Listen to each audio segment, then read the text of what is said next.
অধিকৃত বিএনপির ভারপ্রাপ্ত চেয়ারম্যান জনাব তারেক রহমান উপস্থিত রয়েছেন। আমাদের যুগ্ম মহাসচিব শহীদুদ্দিন চৌধুরী অ্যানি সহ ফটো জার্নালিস্ট অ্যাসোসিয়েশনের সকল নেতৃবৃন্দ এবং এখানে ছাত্র, যুবক এবং বিদগ্ধ জনেরা সবাইকে আন্তরিক প্রীতি জানাচ্ছি, শুভেচ্ছা জানাচ্ছি। এ ধরনের একটি অনুষ্ঠান আমরা বিএনপি পরিবার, এরা বেশি দিন আগে অ্যানি ঠিকই বলেছে, প্রতিষ্ঠিত হয়নি। 1 বছর বোধহয় হতে চললো, বা তার চাইতে কয়েক মাস বেশি হতে পারে, কিন্তু তাদের গতিশীলতা এমনই ছিল যে ইতিমধ্যে অধিকাংশ জেলা, যেটা অ্যানি বলেছে, যে তারা পৌঁছতে পেরেছে এবং এমন একটি দুঃসময় গেছে প্রায় 17টি বছর। এখানে বিএনপির অসংখ্য নেতাকর্মী সহ গণতান্ত্রিক সংগ্রামে যারা নিহত হয়েছেন, আহত হয়েছেন, তাদেরকে খুঁজে বের করে তালিকাবদ্ধ করে পরিসংখ্যান নিয়ে তাদের কাছে পৌঁছানো, তো এটা একটা দুরূহ ব্যাপার। সেই দুঃসাধ্য কাজটি আমরা বিএনপি পরিবারের আতিকুর রহমান রুম্মন এবং সদস্য সচিব মিথুনরা ক্রমান্বয়ে করে গেছেন। আমি তাদের কাজের যদি অতিরিক্ত প্রশংসা করি তাহলে বাড়তি কথা বলা হবে, তবে যতটুকু দেখেছি বা দেখছি ওদের সাথে থেকে, তারা যথাযথভাবে তাদের দায়িত্বটা পালন করছেন এবং এই পালন করতে গিয়ে একটি দিক উন্মোচিত হয়েছে নতুনভাবে। একটা দিক ছিল আগে থেকেই শহীদ রাষ্ট্রপতি জিয়াউর রহমানের সময় থেকেই তিনি গোটা জাতিকে উদ্বুদ্ধ করেছিলেন, এই জাতির মানুষদেরকে উৎপাদন এবং উন্নয়নের মধ্যে তিনি সংযুক্ত করেছিলেন। তার অসংখ্য বক্তৃতার মধ্যে তিনি বিশেষ করে তরুণদের উদ্দেশ্যে বলেছেন যে কিভাবে খাল কাটতে হবে, নিজেদের শ্রমকে কাজে লাগাতে হবে এবং স্বেচ্ছাশ্রমের ভিত্তিতে আমরা আমাদের দেশকে গড়ে তুলব। এবং এই যে প্রত্যয় ঘোষণা করেছিলেন তিনি, সেটার উপরে দেশকে এমন একটি ভিত্তির উপর দাঁড় করিয়েছিলেন যে এই দেশে আর কোনোদিন দুর্ভিক্ষ হয়নি। সংকট হয়েছে, নানা ধরনের অর্থনৈতিক সংকট গেছে, দুর্ভিক্ষ হয়নি। কারণ নেতৃত্বের যদি আন্তরিক উদ্যম থাকে এবং সেই প্রচেষ্টার মধ্যে যদি সৎ উদ্দেশ্য থাকে, সেটা সফল হবেই, সেটা সফল হতেই হবে। এটা দুটো দিক। আমি শহীদ রাষ্ট্রপতি জিয়াউর রহমানের একটা দেখলাম, আরেকটা দেখেছি দেশনেত্রী বেগম খালেদা জিয়ার। এরশাদের সময় 9 বছর চলে আসছে, 7 বছর যায়, 8 বছর যায়, এরশাদের পতন হয় না, কিন্তু তার যে দৃঢ়তা আমরা দেখেছি যে না, এর পতন হবেই, এবং আপোষহীনভাবেই তিনি থেকেছেন। আমি বলতে দ্বিধা নাই যে আমাদের দলেরও অনেক সিনিয়র মানুষ, তারাও ক্লান্ত হয়ে গিয়েছিলেন, কিন্তু তার এই দৃঢ়তার কারণে আমরা বিজয় পেয়েছি এবং এই বিজয় পেয়েছি অত্যন্ত সম্মানের, অত্যন্ত গর্বের। কারণ যে তিনি বলেছেন আপোষহীন থাকতে, এই আপোষহীন থাকার বিজয়টা আমরা পেয়েছি। এই কারণেই আমরা সম্মানিত হয়েছি। বিশেষ করে বিএনপির নেতাকর্মীরা, তখন যারা আমরা ছাত্র রাজনীতি করতাম বা যে রাজনীতি করি না কেন, বিএনপির সাথে সংশ্লিষ্ট, আমরা গর্বিত হয়েছি। আবার ঠিক এইবার যে হাসিনাকে আর নামানো যাবে না, হাসিনাকে আর বোধহয় পারা যাবে না। 2018-এর নির্বাচনের পরে অনেকেই হতাশ হচ্ছিলেন, কিন্তু এই হতাশার কালো মেঘকে দূরীভূত করে দেশবাসী এবং দলকে একটি লক্ষ্যের দিকে এগিয়ে নিয়ে যাওয়ার জন্য যে অদম্য প্রচেষ্টা এবং প্রেরণা জাগিয়ে তুলেছিলেন, তিনি নিঃসন্দেহে আজকের এই অনুষ্ঠানের প্রধান অতিথি। এটা তো আর বিশেষ করে বাড়িয়ে আমি বলছি না আপনাদের সামনে। হতাশার সমস্ত গ্লানিকে দূরীভূত করে আজকের এই জায়গায় তিনি নিয়ে এসেছিলেন। সুতরাং জুলাই আগস্টের আন্দোলনের যে ভিত্তি, এর যে পটভূমি, এর যে শক্তি, এটা তিনি দান করেছিলেন তার নেতৃত্বের মধ্যে দিয়ে। এটা একটা দিক। আমি যে দুটো দিকের কথা বলছিলাম সেটা আসছি। আরেকটা দিক হচ্ছে এই যে কর্মকাণ্ডগুলো করে গেছেন, এর মধ্যে যে তার যে দৃষ্টি, কে কোথায় আহত হচ্ছে, কে কোথায় মারা যাচ্ছে। আমরা দেশে থাকি, আমাদের কাছে হয়তো ওইরকম পরিসংখ্যান নেই, বা যতটুকু করছি এখানে হয়তো ভ্রান্তিও আছে, কিন্তু এর মধ্যে কাকে কখন তিনি কোথায় দায়িত্ব দিয়ে খোঁজ রাখছেন, সে চিটাগাঁয়ে বা মহেশখালীর কোনো একটি এলাকায় ছাত্রদলের কোনো ছেলে ক্রস ফায়ারের শিকার হয়েছেন, বা চট্টগ্রামে অথবা ভুরুঙ্গামারিতে অথবা সাতক্ষীরায়, এটা খবর রেখে এই যে রুম্মনদের মতো আমাদের যারা অপেক্ষাকৃত তরুণ নেতৃত্বকে তিনি কাজে লাগিয়েছেন। তো আমি যেটা মনে করি, আজকে আমার এই বয়সে, আমি তো ছাত্র জীবনের শুরু থেকে আজকে এই জায়গায় এখন এখানে এসেছি, তো আমি এটা দেখেছি যে আন্দোলন সংগ্রামের এত কাজের মধ্যেও মানবিক একটি দৃষ্টিকোণ রাখা নিজের হৃদয়ের মধ্যে, এটা একটা কঠিন ব্যাপার, যে কাজটি আমাদের ভারপ্রাপ্ত চেয়ারম্যান নিরলসভাবে করে গেছেন। ক্রমাগতভাবে তিনি এই কাজটি করেছেন, যারই একটা ফলশ্রুতি হচ্ছে আমরা বিএনপি পরিবার। তিনি এই টোটাল কাজটিকে সুসংবদ্ধভাবে করার জন্য বিএনপির মধ্যে থেকেই যারা অপেক্ষাকৃত তরুণ, তাদের দিয়েই এই কাজটি করেছেন, এবং করার কারণে আজকে এই 1 বছরের মধ্যে 40টি জেলা এবং এতগুলো হতাহতের পরিবারের কাছে পৌঁছানো, এটা চারটিখানির বিষয় নয়। এই কাজটি অত্যন্ত সুচারুভাবে সম্পন্ন হচ্ছে, এই পর্যন্ত যতটুকু হয়েছে বলে আমার দৃঢ় বিশ্বাস। বন্ধুরা আমার, তো আমার এই বিশ্বাসের উপর ভিত্তি করেই আমরা বলবো যে এখানে নানা শ্রেণী পেশার মানুষ অবরুদ্ধ গণতন্ত্রকে মুক্ত করতে চেষ্টা চালিয়েছেন, এবং চেষ্টা চালাতে গিয়ে এই যে ফটো জার্নালিস্ট অ্যাসোসিয়েশন, আজকে আরেকটি প্রফেশনাল একটি বডির সাথে আমরা এখানে এই অনুষ্ঠানটি করেছেন। আমরা বিএনপি পরিবার, তারা যারা আহত হচ্ছেন, আমরা আমাদের অনেক কাজের ভিড়ে আমরা কিন্তু ভুলে যাই, আমরা যখন মিছিলে থাকি, আমরা যখন স্লোগান দেই, আমরা যখন উৎপীড়নের মুখোমুখি, আইন শৃঙ্খলা বাহিনী উদ্যত রাইফেল নিয়ে আমাদের দিকে যখন তাক করে, তখন অনেকে ডানে বামে পড়ে যাচ্ছেন, ঝরে যাচ্ছেন। কত শাওন, কত বাঁধন, কত ইলিয়াস আলী, কত চৌধুরী আলম আজকে আমাদের সাথে নেই, কিন্তু এর সাথে এই যে যারা পেশাদারিত্বের ভূমিকা পালন করেছেন সাংবাদিকরা, এরা যে কত আহত হয়েছেন, এরা যে কত রক্ত ঝরেছে তাদের, আমরা অনেক সময় সেটা ভুলে যাই। তো আমি যেন ধন্যবাদ জানাই আমরা বিএনপি পরিবারের নেতৃত্বকে, রুম্মন এবং মিথুনের নেতৃত্বাধীন, যে তারা এই জিনিসটাকে চিন্তা করে আজকে, এটা তো এমন কিছু না, এই যে সামান্য শুভেচ্ছা দলের পক্ষ থেকে, ভারপ্রাপ্ত চেয়ারম্যানের পক্ষ থেকে, কিন্তু এইটার মধ্যে দিয়ে আমরা আবারও নতুন করে জানতে পারলাম যে একটা পেশাজীবী সংগঠন যারা ফটো জার্নালিস্টের সাথে জড়িত, সাংবাদিকতার সাথে জড়িত, তারা কি পরিমাণ অবদান রাখেন একটি জাতীয় সংকটকালে। কারো হাত নেই, কারো পা ফুটো হয়ে গেছে, কারো অঙ্গের বিভিন্ন জায়গায় ক্ষত বিক্ষত হয়েছেন। এখানে একজন ক্র্যাচে ভর করে করে এসে সুমন চট্টোপাধ্যায় তিনি নিয়ে গেলেন শুভেচ্ছার এটুকু। তো এই যে ঘটনা, এগুলো আমরা তো ভুলে যেতে থাকি, অথচ নেপথ্যে তাদের যে কত অবদান থাকে। এই যে বাসন্তীর কথা অনেকে বলেছেন, যে সাংবাদিক এটি তুলেছিলেন, বাসন্তী দুর্গা কুড়িগ্রামের মাছধরার জাল পরে যে লজ্জা নিবারণ করেছিল, তার যে এই ছবিটা আন্তর্জাতিক গণমাধ্যমে ছাপলো, আমরা শুধু এইটুকুই জানি, এবং সেই দুঃসহ দুর্ভিক্ষের ঘটনার কথা জানি।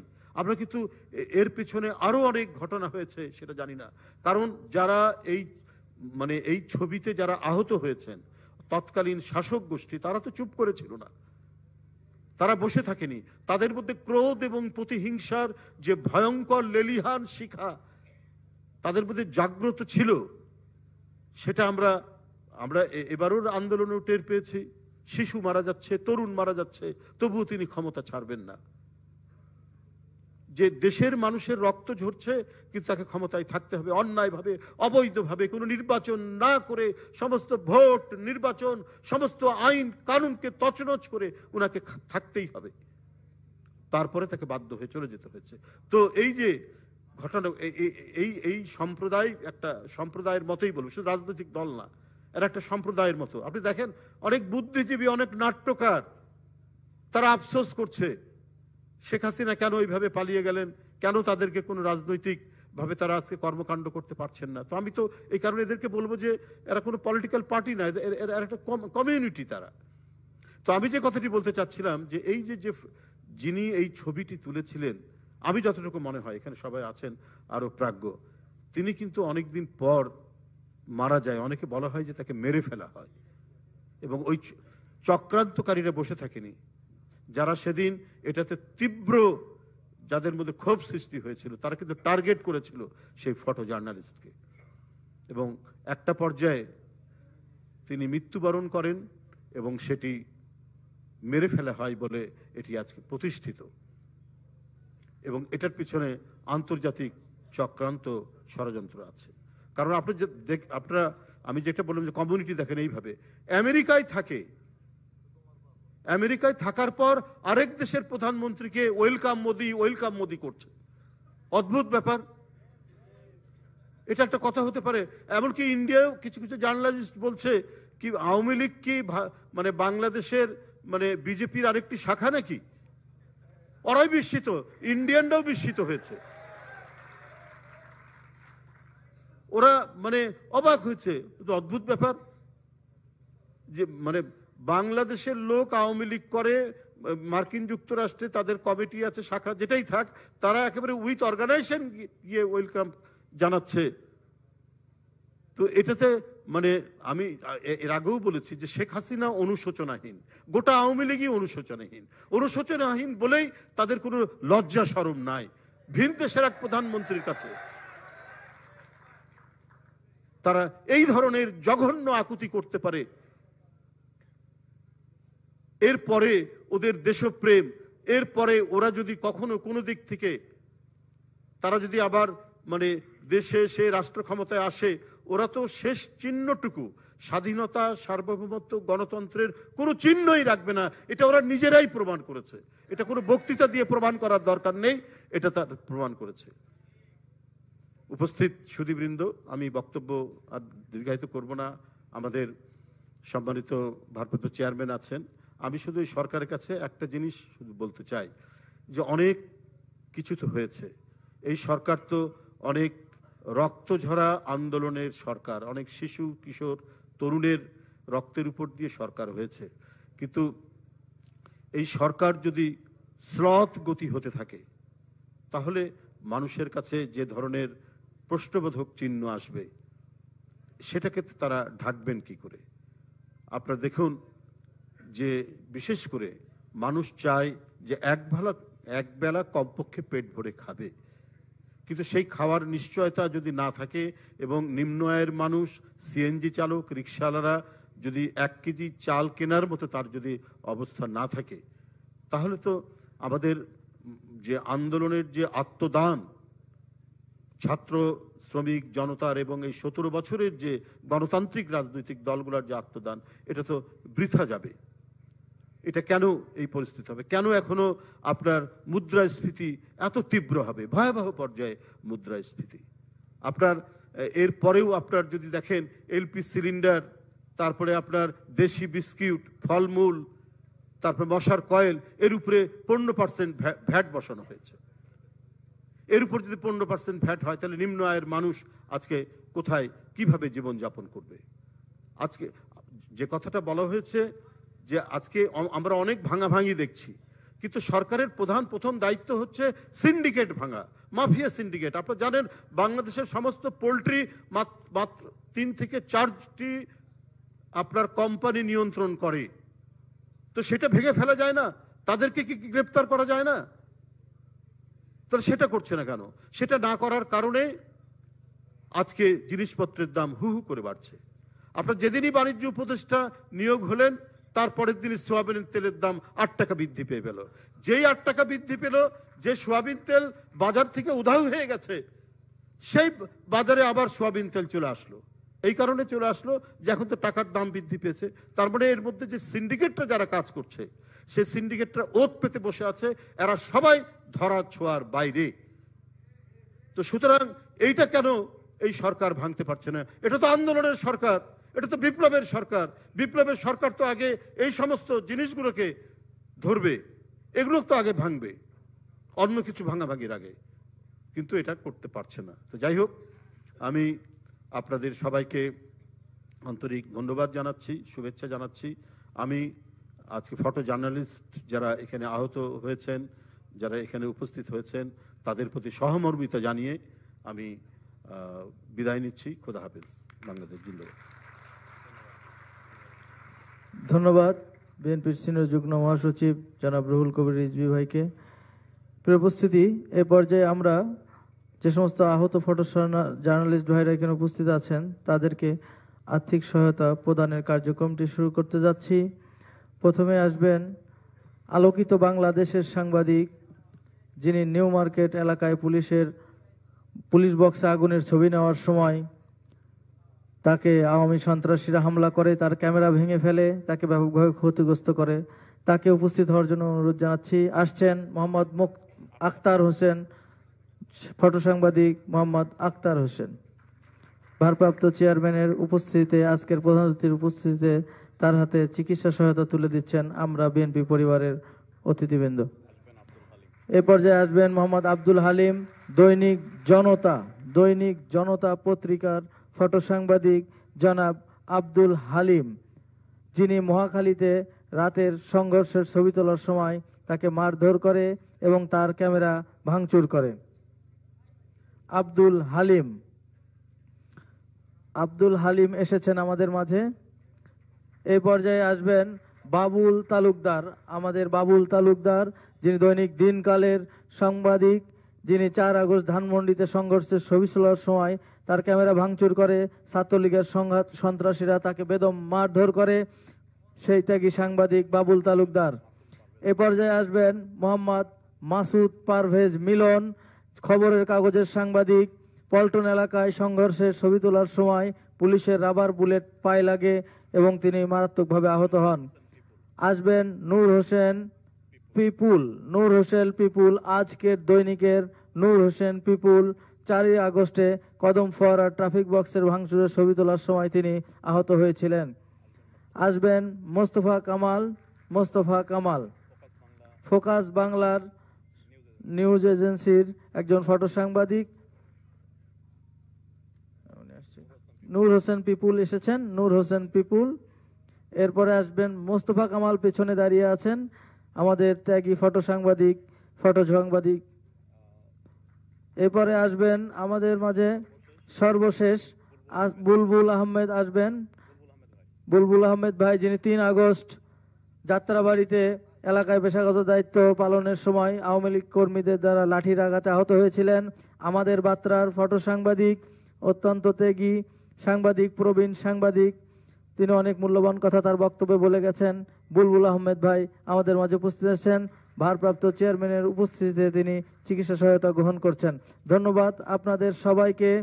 প্রিয় উপস্থিতি, এই পর্যায়ে আমাদের মাঝে বক্তব্য নিয়ে আসবেন বাংলাদেশ ফটো জার্নালিস্ট অ্যাসোসিয়েশনের সম্মানিত সভাপতি এবং আহত ফটো সাংবাদিক পরিবারগুলোর পক্ষ থেকে আসছেন কে এম মহসিন ভাই, তাকে তার মূল্যবান বক্তব্য প্রদান করার জন্য অনুরোধ করছি।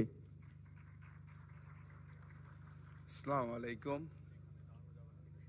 আজকের এই ফটো সাংবাদিকদের সহযোগিতার অনুষ্ঠানের সম্মানিত প্রধান অতিথি বিএনপির ভারপ্রাপ্ত চেয়ারম্যান জনাব তারেক রহমান এবং মঞ্চে উপবিষ্ট বিএনপির নেতৃবৃন্দ এবং উপস্থিত বিএনপির বিভিন্ন অঙ্গ সংগঠনের নেতা কর্মী ভাই ও বোনেরা, আমি আসলে এত বড় মঞ্চে বক্তৃতা দেইনি। আমার বক্তব্য খুব সামান্য, তবে এলোমেলো হয়ে যাবে। বক্তব্য শুরুর আগে আমি জুলাই বিপ্লবে হাজার হাজার শহীদ এবং গত 15 বছরে ফ্যাসিস্ট সরকারের বিরুদ্ধে বিএনপি সহ দেশপ্রেমিক দলগুলির যেই সৈনিকরা, মানে দেশপ্রেমিক আমাদের নেতাকর্মীরা খুন হয়েছে, গুম হয়েছে, তাদের প্রতি শ্রদ্ধা জানিয়ে আমার বক্তব্য শুরু করছি। তারও আগে আমি একটু এলোমেলো বলছি না, মহান দেশপ্রেমিক শহীদ প্রেসিডেন্ট জিয়াউর রহমান, তারকেও স্মরণ করছি। আমি ব্যক্তিগতভাবে প্রেসিডেন্ট জিয়া প্রতিটি পদক্ষেপ ছিল এক বিপ্লব।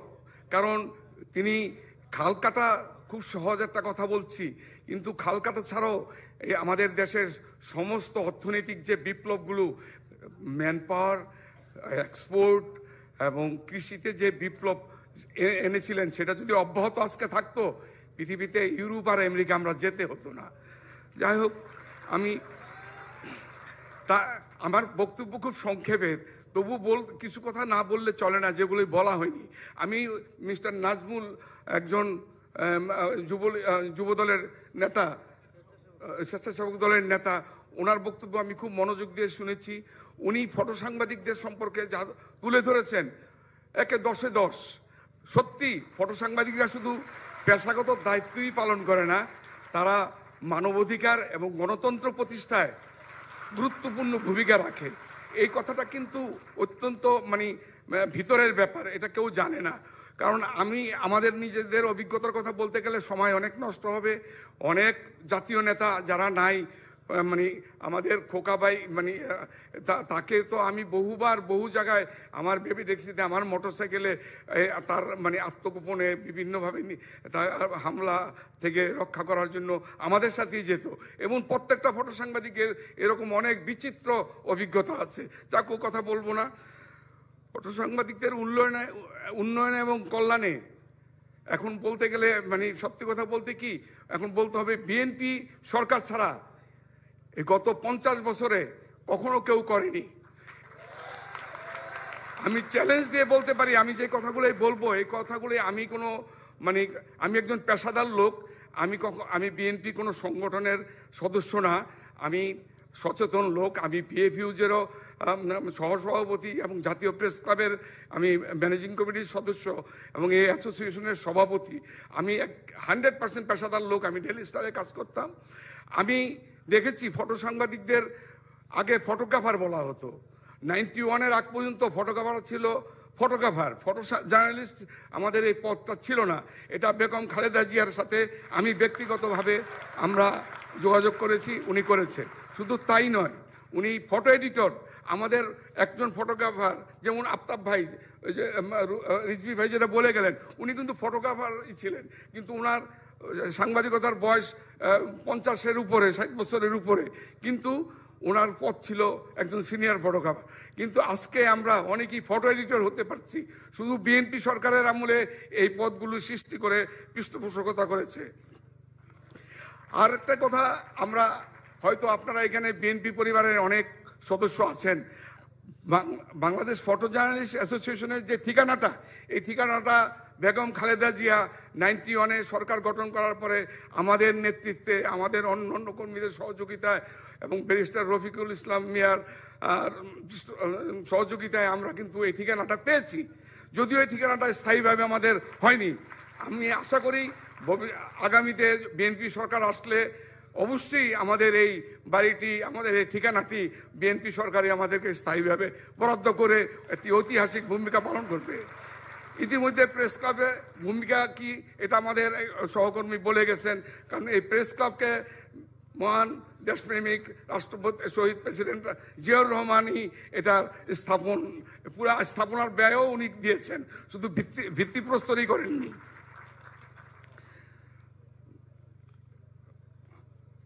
আমরা রিজভি ভাই একটা কথা বলেছেন যে বাসন্তীর ছবি যে তুলেছেন সেটা বোধহয় সন্দেহ, কেউ হত্যা করেছে।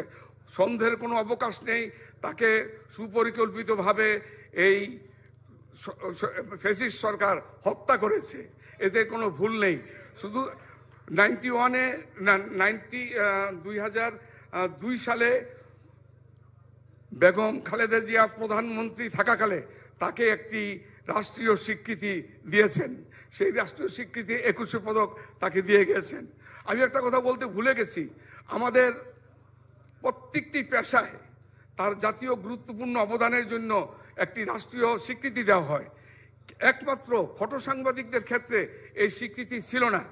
আমি 94-এ এই অ্যাসোসিয়েশনের সেক্রেটারি থাকাকালে বেগম খালেদা জিয়া সহ সেই সময়ের সাংস্কৃতিক মন্ত্রীর কাছে আমরা আবেদন করি যে ফটো সাংবাদিকতার এই পেশার এইটা বিবেচনা করা উচিত, আমাদেরও জাতীয়ভাবে এই পদক প্রদান করতে হবে।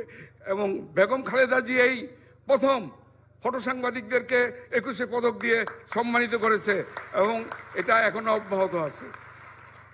বলতে গেলে অনেক কথা বলা যায়, মানে ফটো সাংবাদিকরা জীবনের ঝুঁকি নিয়ে যে কাজ করে, ইতিহাস রচনা করে, সেই ইতিহাসের আসলে মূল্যায়ন আপনারা যে আজকে বিএনপি পরিবারের পক্ষ থেকে করেছেন, এই জন্য কৃতজ্ঞতা ধন্যবাদ জানাবো না, আমরা এটা অন্তরে মনে রাখবো, স্মরণ রাখবো। আগামীতে আমরা বিএনপির এই সহযোগিতা আমরা কামনা করি। আমি একই সাথে একটি প্রস্তাব করি, আমি মনে করি আমার সহকর্মীরা অনেক বলেছেন, আমি তবু একটু রিপিট করি, আগামীতে যদি বিএনপি সরকার ক্ষমতায় নাও আসে, আমি জানি আসবে, তারপরও বলবো এই জুলাই বিপ্লব একটি ঐতিহাসিক বিপ্লব হয়েছে। যদিও এই বিপ্লবে প্রতি বিপ্লবী সরকার গঠন হয়েছে, এখানে কোনো বিপ্লবী সরকার হয়নি। বিপ্লবী সরকার হলে আসলে একটা পরিবর্তন চোখে পড়তো। জনগণ এখন হতাশায় আছে। যাই হোক, জুলাই বিপ্লব নিয়ে আমরা একটা প্রকাশনা করতে চাই, একটি ঐতিহাসিক অ্যালবাম তৈরি করতে চাই। আমি প্রস্তাব করব এই বিএনপি পরিবারের পক্ষ থেকে, বিএনপির অন্য যে কোনো অঙ্গ সংগঠনের পক্ষ থেকে এই উদ্যোগটিকে যদি পৃষ্ঠপোষকতা করে, তাহলে আমরা কৃতজ্ঞ হব।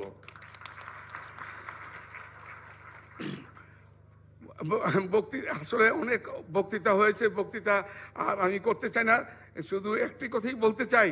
অনেকেই অনেক কথা বলেন। এই গত পরশুদিন আমাদের টেবিলে আমেরিকান প্রবাসী এক সাংবাদিক এসে বলতেছিলেন তারেক রহমানের মানে অনেক কিছু তাদের পছন্দ হয় না।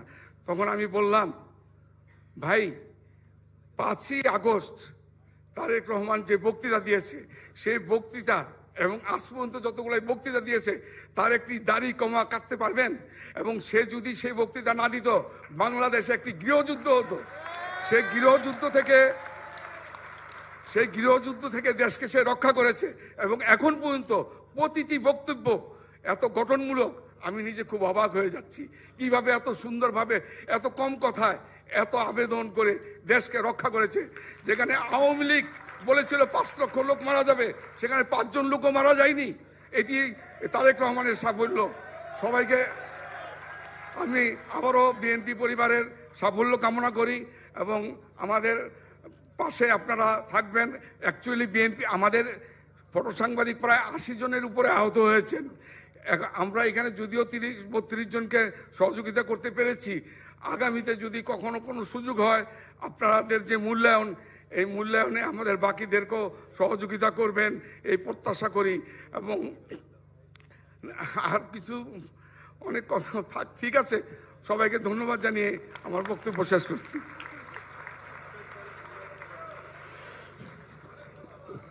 ধন্যবাদ।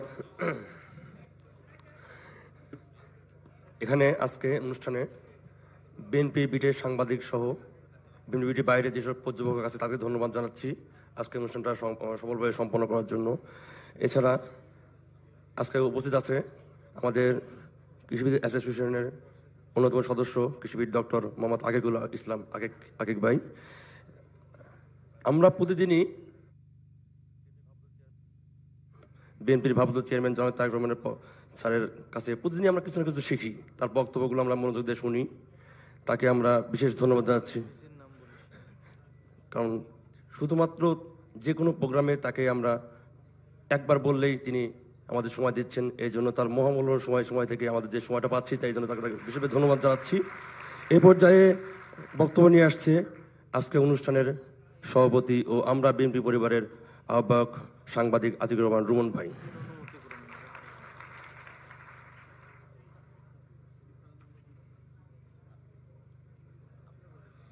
বিসমিল্লাহির রহমানির রহিম। আসসালামু আলাইকুম। আমি বক্তব্য সংক্ষেপ করব। আমাদের প্রধান অতিথি মূল্যবান বক্তব্য দিবেন। আমি 2-4টি কথা না বললে যে না, সে কথাগুলো বলবো। আমার আজকের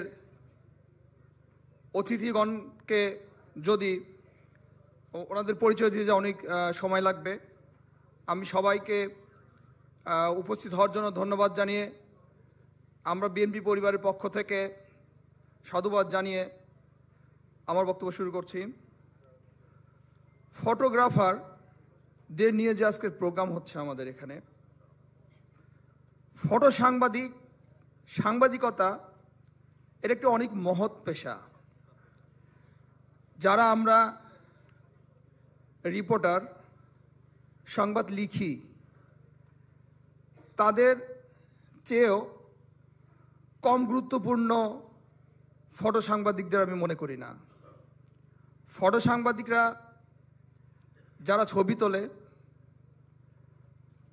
রিপোর্টারদের ক্ষেত্রে আমরা দেখি তারা অনেক দূর থেকে দেখে বুঝে শুনে সত্যটা প্রকাশ করেন। আর ফটোগ্রাফাররা যুদ্ধ যেমন সম্মুখীন যুদ্ধ হয়, ঠিক তেমন সম্মুখীন যুদ্ধের মুখোমুখি হয়। এবং এই মহৎ কাজটি এমন যে একটা ভালো ছবির জন্য মানুষ কিন্তু প্রাণ দিয়ে দেয়। আমি দেখেছি, আমি নিজেও একসময় ছবি তুলতাম, আমি দেখেছি একটা ছবি তাকে আরো সুন্দর করে তুলতে আমি আস্তে আস্তে অগ্রসর হতে হতে গুলির সম্মুখীন হচ্ছি, কিন্তু আমার মধ্যে একটা লোভ কাজ করতেছে যেন ছবিটা আরো সুন্দর করে তুলতে পারি। কিন্তু আমি জীবনের ভয় করছি না, জীবনের মায়া করছি না, কিন্তু আমার একটা গুলি কিন্তু আমার বুকে লাগতে পারে। আমি কিন্তু একটা লোভে পড়ে গেছি, একটা মায়ায় পড়ে গেছি, একটা মায়ায় ঝরে গেছি যে আমাকে এই ছবিটা সুন্দর করে তুলতে হবে। কিন্তু পুলিশ যে গুলি করতেছে সেদিকে কিন্তু খেয়াল করতেছি না। আমার গায়ে কিন্তু বুলেট প্রুফ জ্যাকেটও নেই। এই জন্য আমি বলবো যে সম্মুখীন যুদ্ধের মতো ফটোগ্রাফাররা এইসব কাজে অগ্রসর হয় এবং অনেকের জীবনও চলে যায়। আমি আজকে একজন সাংবাদিকের কথা বলবো। আমরা আজকের সবার প্রধান অতিথি জনাব তারেক রহমানের নির্দেশে আমরা সিলেটে ছুটে গিয়েছিলাম। আমাদের রিজভী ভাই, আনি ভাই, মিলাদ ভাই সহ, বকুল ভাই সহ, আমাদের উপদেষ্টাগণেরা সহ আমরা গিয়েছিলাম নয় দিগন্তর সাংবাদিক সিলেটের তুরাবালি, শহীদ তুরাবালির বাড়িতে। সেখানে যখন আমরা শহীদ তুরাবালির পরিবারের সাথে কথা বলছিলাম, তখন বারবার আমরা তার মায়ের দুটো কথা শোনার জন্য খুব আগ্রহ প্রকাশ করেছিলাম। কিন্তু তার মাকে তার মার কাছে যখন আমাদের উপদেষ্টাগণ সহ আমাকে নিয়ে গেল, তখন তার মা অঝরে কাঁদছিল। শহীদ তোরাবালি বিবাহ করেছিলেন সম্ভবত 2 মাস আগে, মৃত্যুর 2 মাস আগে। শহীদ তোরাবালি তার সংবাদ পরিবেশন করতে গিয়ে, সংবাদ সংগ্রহ করতে গিয়ে পুলিশের গুলিতে, শুধু গুলি বলবো না, আপনারা শুনলে অবাক জানছেন এবং আমি অবাক হয়েছি, তখন তার শরীরে 80টি গুলি বিদ্ধ হয়েছে। আমরা শহীদ তোরাবালির মায়ের সাথে যখন কথা বলছিলাম, তখন শহীদ তোরাবালির মা অশ্রু বিসর্জন দিচ্ছিলেন আর বলছিলেন, আমার পুত্রের হত্যার বিচার কবে পাব। ঠিক এমনই অনেক পরিবারের কাছে আমরা যখন গিয়েছি, তারা সকলেই ওই ঘরে নিভৃতে কাঁদছে। কিন্তু আমরা আজ কি দেখতে পাচ্ছি? আমাদের এই সংস্কারের নামে আমাদেরকে অনেক ঘটনার ধামাচাপা পড়ে যাচ্ছে। আমরা চাই দ্রুত আপনার সংস্কার যারা করতে এসেছেন সংস্কার করবেন, আমরাও সংস্কার চাই, সংস্কার প্রয়োজন। কিন্তু সংস্কারের নামে যেন এই শহীদদের হত্যার বিচার, এই সাংবাদিক হত্যার বিচার ধামাচাপা না পড়ে। আপনারা সংস্কার করুন, আমরাও সংস্কার চাই।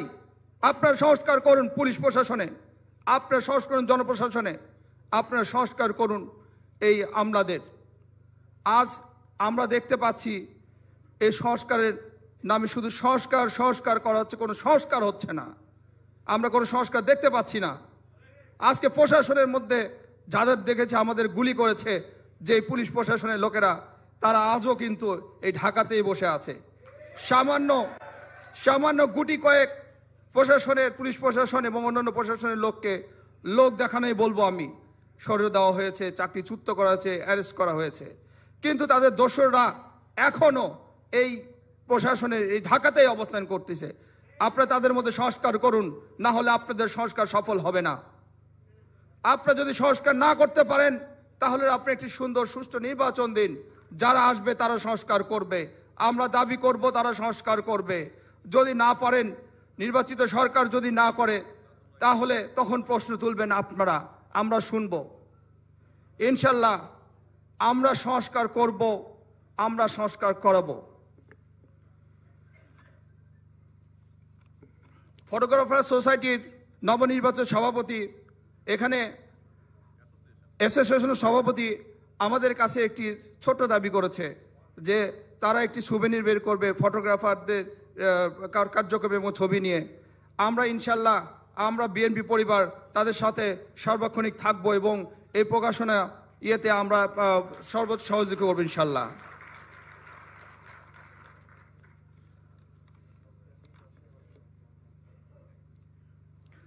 আমি বক্তব্য দীর্ঘায়িত করব না। আমি আবারও ফটোগ্রাফার অ্যাসোসিয়েশনকে ধন্যবাদ জানাবো। আপনারা এই মহতি প্রোগ্রামে এসেছেন এবং আমাদের অনুপ্রাণিত করেছেন। আমাদের এই ছোট্ট সংগঠন আমরা বিএনপি পরিবারকে আরও ধন্যবাদ জানাবো, এখানে যারা উপস্থিত হয়ে আমাদের অনুপ্রাণিত করেছেন। আরও ধন্যবাদ জানাবো শত শত ব্যস্ততার মধ্যে আমাদের প্রধান অতিথি আমাদেরকে সময় দিয়েছেন।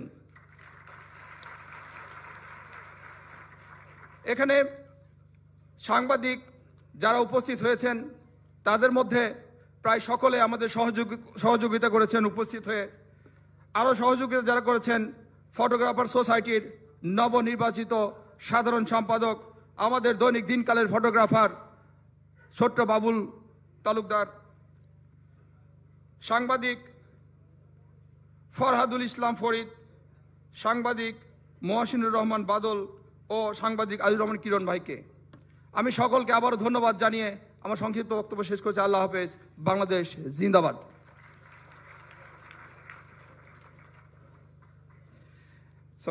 এখন আমাদের সামনে প্রধান অতিথি বক্তব্য রাখবেন আমরা বিএনপি পরিবারের প্রধান পৃষ্ঠপোষক, বাংলাদেশ জাতীয়তাবাদী দল বিএনপির ভারপ্রাপ্ত চেয়ারম্যান, দেশনেতা জনাব তারেক রহমান। জনাব তারেক রহমান। ধন্যবাদ রুমন। বিসমিল্লাহির রহমানির রহিম। আমরা বিএনপি পরিবার কর্তৃক আয়োজিত আজকের এই অনুষ্ঠানের সম্মানিত সভাপতি আতিকুর রহমান রুমন, মঞ্চে উপস্থিত ভাই, একটু তোমাদের বসতে হবে, স্লোগান বন্ধ করেন। স্লোগান দিতে হবে রাজপথে প্রয়োজনের সময়, এখানে তো ঘরের ভিতরে তো স্লোগান দিয়ে লাভ নেই। মঞ্চে উপস্থিত বাংলাদেশ জাতীয়তাবাদী দলের সিনিয়র জয়েন্ট সেক্রেটারি জনাব রেজি আহমেদ, উপস্থিত বাংলাদেশের অন্যতম বিখ্যাত ফেমাস জনপ্রিয় ছাত্রনেতা জনাব অ্যানি, উপস্থিত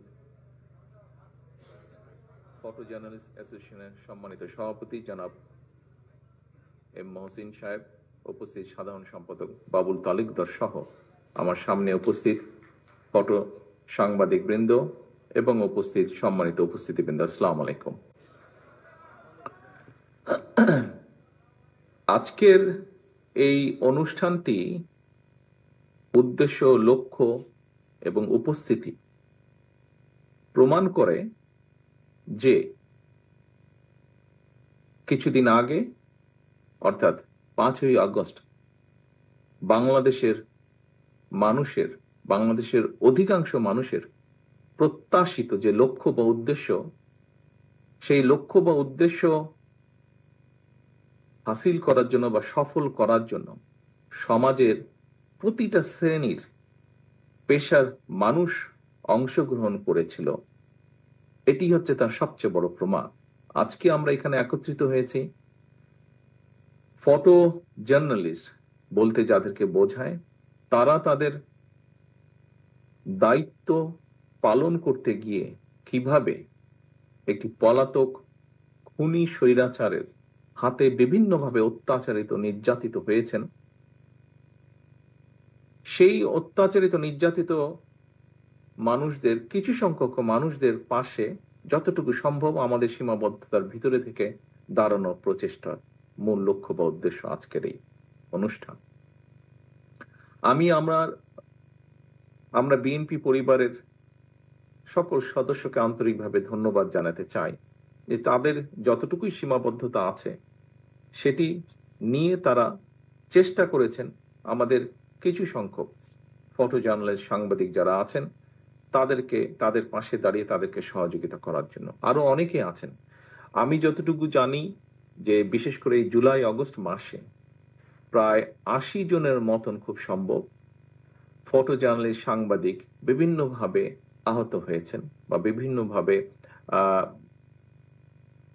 নির্যাতনের শিকার হয়েছেন।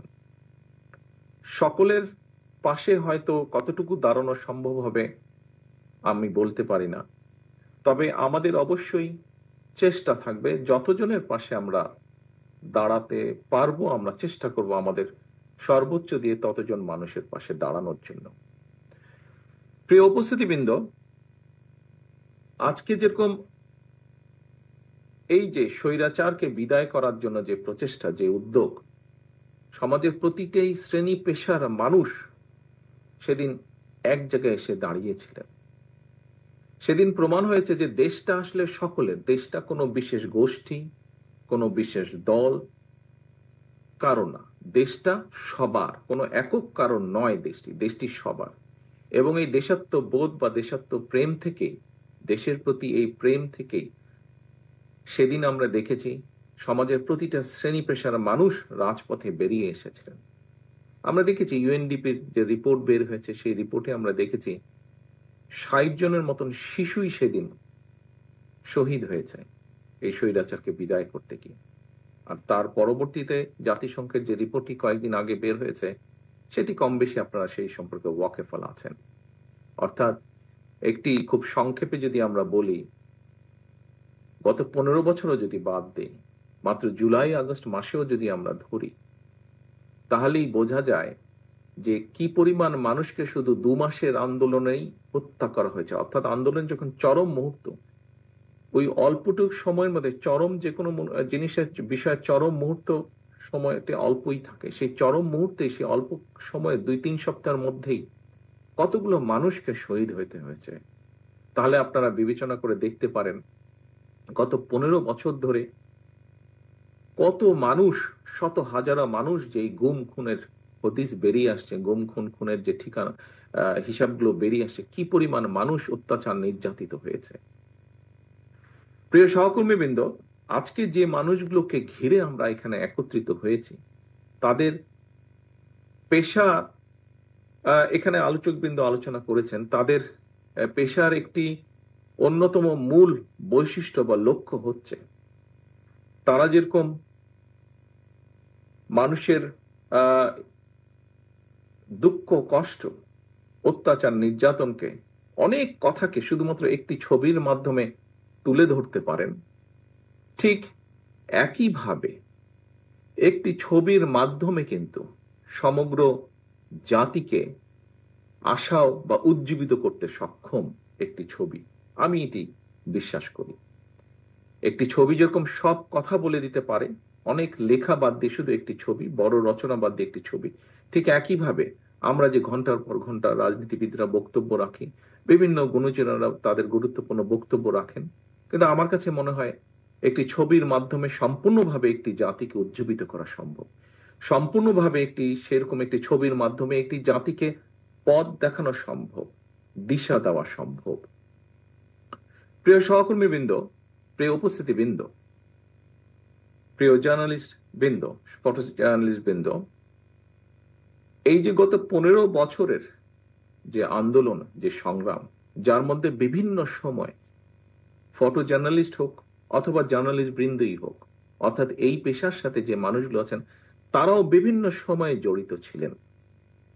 বিভিন্ন কারণে, ইচ্ছা থাকলেও, পেশাগত ইচ্ছাই হোক আর নিজস্ব বিবেকের তাড়নাতেই হোক, অনেক সময় অনেক সংবাদ আপনারা প্রকাশ করতে পারেননি, অনেক ছবি আপনারা প্রকাশ করতে পারেননি। একইভাবে আপনারা যেমন পারেননি, আপনাদেরকে যেমন দাবিয়ে রাখা হয়েছিল, ঠিক একইভাবে বাংলাদেশের প্রত্যেকটি গণতান্ত্রিক প্রত্যেকটি রাজনৈতিক দলের নেতাকর্মীকে দাবিয়ে রাখা হয়েছিল। ঠিক একইভাবে বাংলাদেশের সমগ্র জনগণকে দাবিয়ে রাখা হয়েছিল।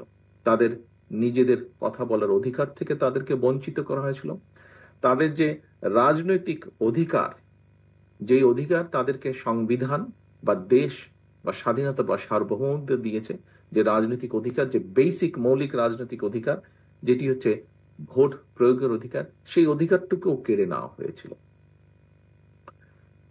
প্রিয় উপস্থিতিবৃন্দ, মানুষ সব সময় তার কথা বলা এবং তার বেসিক অধিকার, রাজনৈতিক যে বেসিক অধিকার, সেটি পাওয়ার জন্য মানুষ সব সময় আন্দোলন করেছে, সংগ্রাম করেছে। পৃথিবীর বহু দেশ সাক্ষী, এই দেশের মানুষও করেছে। এই দেশের মানুষ বিভিন্ন সময় করেছে, যখন গণতন্ত্র হুমকির সম্মুখীন হয়েছে, যখনই মানুষের বেসিক মৌলিক রাজনৈতিক অধিকার যখন কেড়ে নেওয়া হয়েছে, তখনই মানুষ প্রতিবাদে সোচ্চার হয়েছে। কখনো বিজয় ছিনিয়ে আনতে সময় বেশি লেগেছে, কখনো সময় হয়তো কম লেগেছে, কিন্তু মানুষ সবসময় সোচ্চার হয়েছে এবং মানুষ প্রতিবার এই বিজয় ছিনিয়ে আনার চেষ্টা করেছে, সফল হয়েছে। আবার হয়তো ষড়যন্ত্রকারীরা বিভিন্ন সময় আবার তাদের ষড়যন্ত্রের জাল বিস্তার করেছে।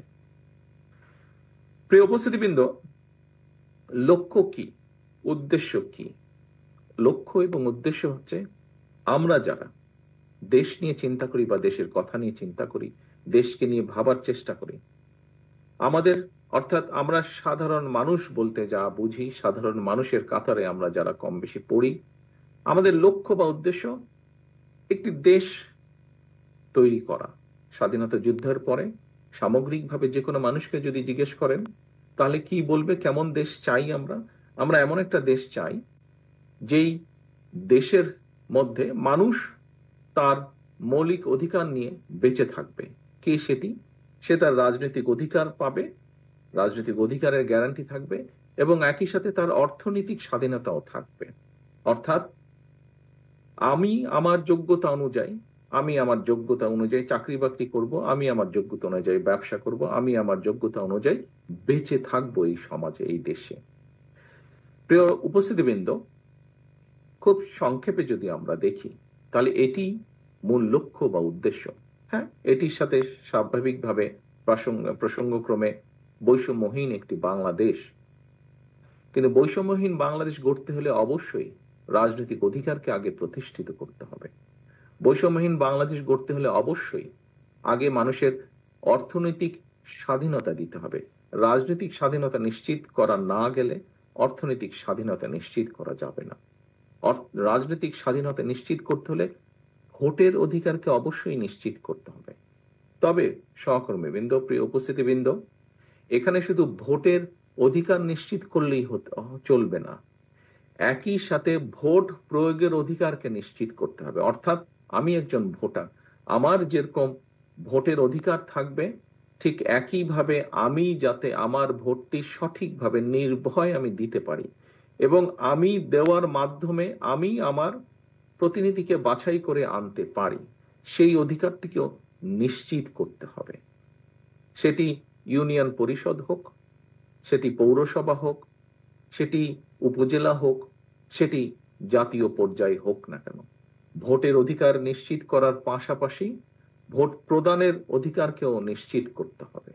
এবং আমরা যদি এই অধিকারটি নিশ্চিত করতে পারি, অবশ্যই আমরা মানুষের পর্যায়ক্রমিকভাবে মানুষের অর্থনৈতিক স্বাধীনতা নিশ্চিত করতে পারব। প্রিয় উপস্থিতিবৃন্দ,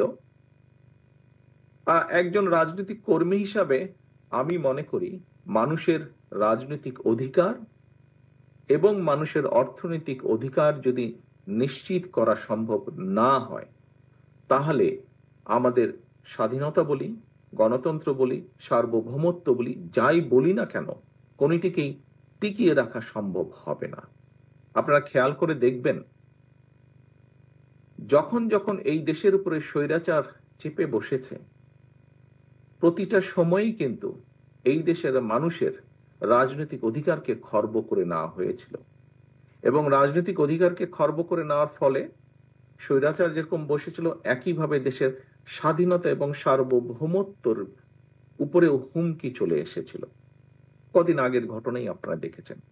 এখানে যারা অস্ত্রের জোরেই বলুন, পেশি শক্তির জোরেই বলুন, অন্য কারো আশীর্বাদেই বলুন, যারা বিগত 15 বছর ক্ষমতাকে ধরে রেখেছিল, সেই সময় মানুষের অধিকার ছিল না বলেও একই সাথে আমরা দেখেছি রাষ্ট্রের স্বাধীনতা এবং সার্বভৌমত্ব হুমকির সম্মুখীন হয়ে গিয়েছিল। বিভিন্নভাবে আমরা দেখেছি কিভাবে অন্য দেশের উপস্থিতি, বাংলাদেশের মানুষের অধিকারকে দাবিয়ে রেখে অন্য দেশের উপস্থিতি, অন্য দেশের নাগরিকদের উপস্থিতি এই দেশে আমরা দেখেছি কিভাবে তারা বাংলাদেশের মানুষের অধিকারকে দাবিয়ে রেখে, বাংলাদেশের মানুষের ন্যায্য অধিকারকে দাবিয়ে রেখে তারা তাদের স্বার্থ এখান থেকে উদ্ধার করে নিয়ে গিয়েছেন। প্রিয় উপস্থিতিবৃন্দ, বাংলাদেশ জাতীয়তাবাদী দল বাংলাদেশের অন্যান্য সকল রাজনৈতিক গণতান্ত্রিক রাজনৈতিক দলগুলোকে সাথে নিয়ে 31 দফা আমরা জনগণের সামনে উপস্থাপন করেছি। আজ থেকে 2.5 বছর আগে আমরা উপস্থাপন করেছি। এই 31 দফা আমরা যখন উপস্থাপন করেছি, তখন সংস্কার প্রস্তাব, এই 31 দফা অ্যাকচুয়ালি সংস্কার প্রস্তাব, কতগুলো ব্যবস্থার কি কি উন্নতি করা উচিত হবে দেশকে বা রাষ্ট্রকে মেরামত করার জন্য, দেশ বা রাষ্ট্রকে সামনের দিকে এগিয়ে নেওয়ার জন্য, তারই এখানে বক্তব্য, সেই বক্তব্যগুলি এখানে তুলে ধরা হয়েছে। আমরা যখন বাংলাদেশ জাতীয়তাবাদী দল এবং আমাদের সাথে যে সকল রাজনৈতিক গণতান্ত্রিক রাজনৈতিক দলগুলো আন্দোলনে মাঠে ছিলেন, তাদের সাথে পরামর্শ ক্রমে আমরা যখন এই 31 দফা জনগণের সামনে উপস্থিত করেছি, তখন এর বাইরে অন্য কেউ কিন্তু কোনো সংস্কারের কথা তখন বলেনি।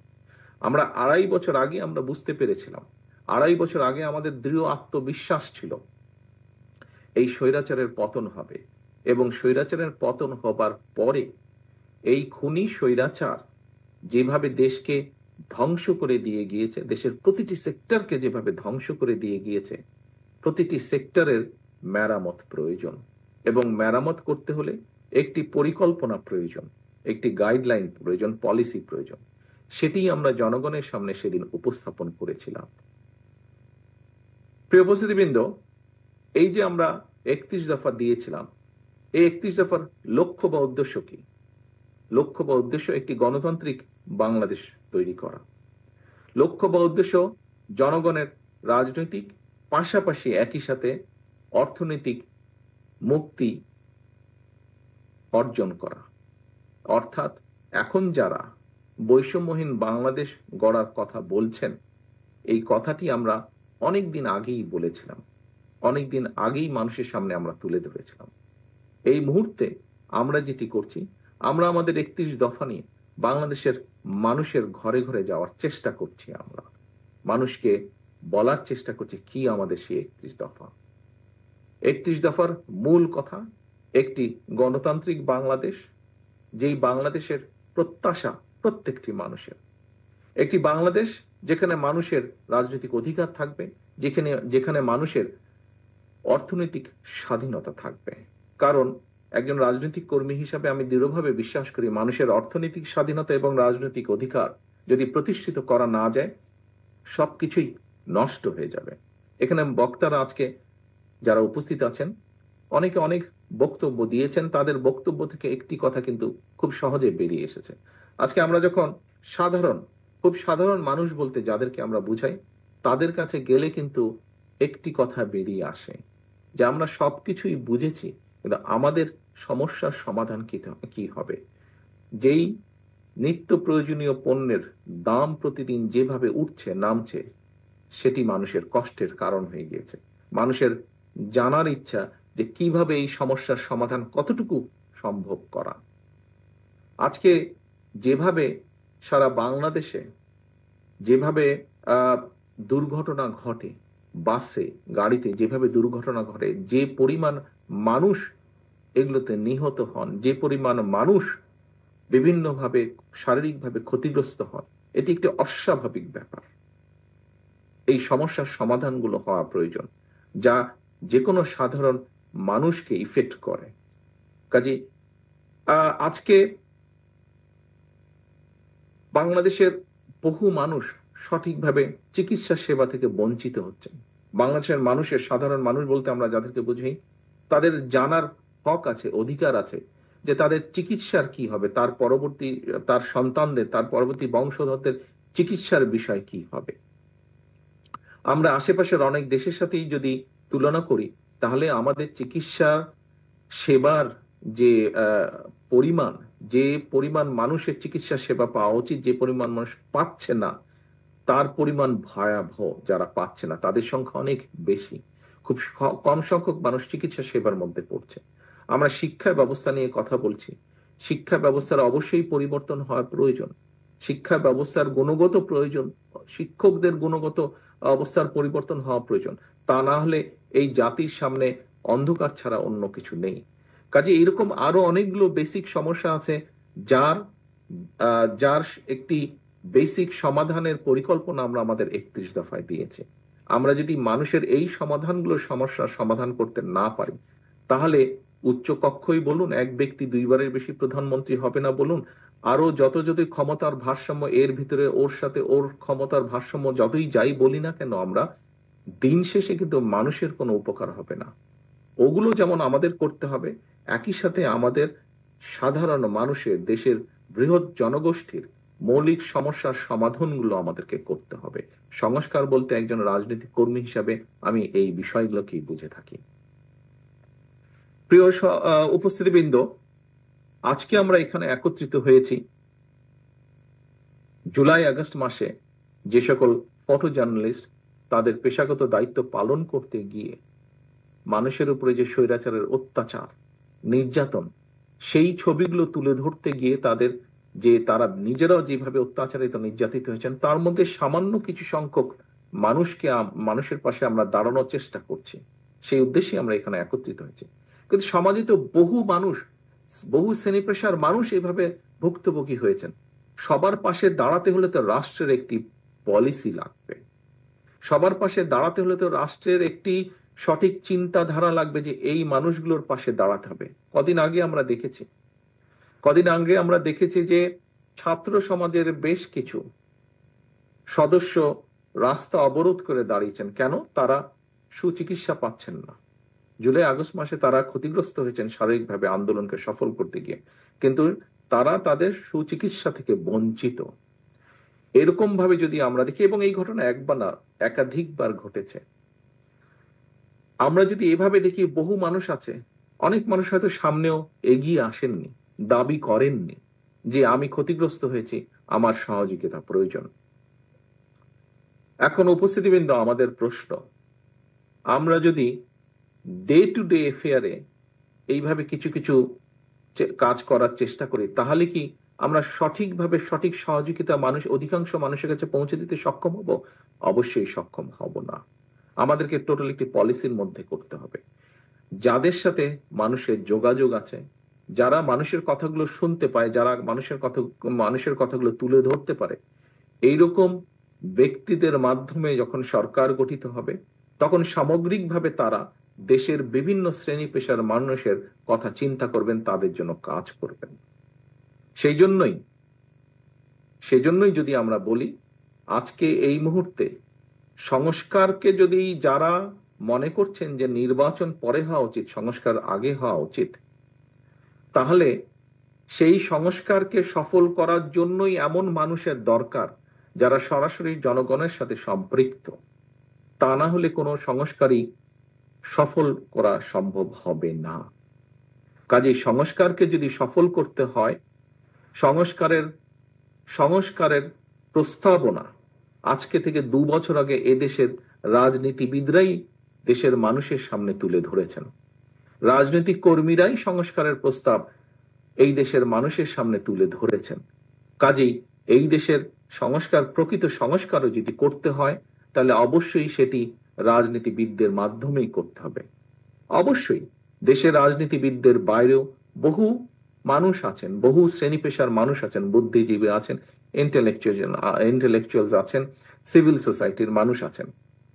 আমরা অবশ্যই তাদের পরামর্শ নেব আমরা অবশ্যই তাদের পরামর্শ যেগুলো থাকবে তার ভিত্তিতে আমরা ধীরে ধীরে নিয়ে যাব, দেশকে সামনের দিকে নিয়ে যাব। কিন্তু বিষয় হচ্ছে যে যতক্ষণ পর্যন্ত জনগণের ডাইরেক্ট রিপ্রেজেন্টেটিভ দেশ পরিচালনার দায়িত্ব না পাবে, তাদের হাতে দেশ পরিচালনার দায়িত্ব না আসবে, ততক্ষণ পর্যন্ত কোনোভাবেই কোনো সংস্কারের পূর্ণ বাস্তবায়ন করা সম্ভব নয়। কারণ যাদের সাথে জনগণের সরাসরি সম্পৃক্ততা আছে তারাই একমাত্র জনগণের কথা তুলে ধরতে পারবে, তারাই একমাত্র জনগণের আকাঙ্ক্ষা অনুযায়ী সামগ্রিকভাবে দেশকে সেদিকে পরিচালনা করতে সক্ষম হবেন। প্রিয় সহকর্মীবৃন্দ, প্রথমেই আমি বলেছি আমরা কিছু সংখ্যক মানুষের পাশে হয়তো দাঁড়াতে সক্ষম হয়েছি আমাদের সীমাবদ্ধতা লিমিটেশনের ভেতর দিয়ে। আমাদেরকে যদি সামগ্রিকভাবে একটি বৈষম্যহীন থেকে আরম্ভ করে একটি গণতান্ত্রিক বাংলাদেশ গড়ে তুলতে হয়, তাহলে অবশ্যই এখানে সকলের পার্টিসিপেশন লাগবে, এখানে জনগণের মতামতের ভিত্তিতে পরিচালিত হতে হবে। আমরা আমাদের বক্তব্য জনগণের সামনে নিয়ে উপস্থিত হয়েছি। আমরা মনে করি অন্যান্য যারা আছেন তারাও জনগণের সামনে উপস্থিত হবেন। জনগণই ডিসাইড করে নেবে জনগণ কাকে দায়িত্ব দিবে তাদের দেশ পরিচালনার। জনগণের দেশ পরিচালনার দায়িত্ব জনগণ কাদেরকে দিবে। কাজেই এই বিষয়টিতে যত দেরি হবে, আমরা মনে করি বিভিন্নভাবে ধারণা করি যে তাতে করে সমস্যা বাড়বে বই কমবে না।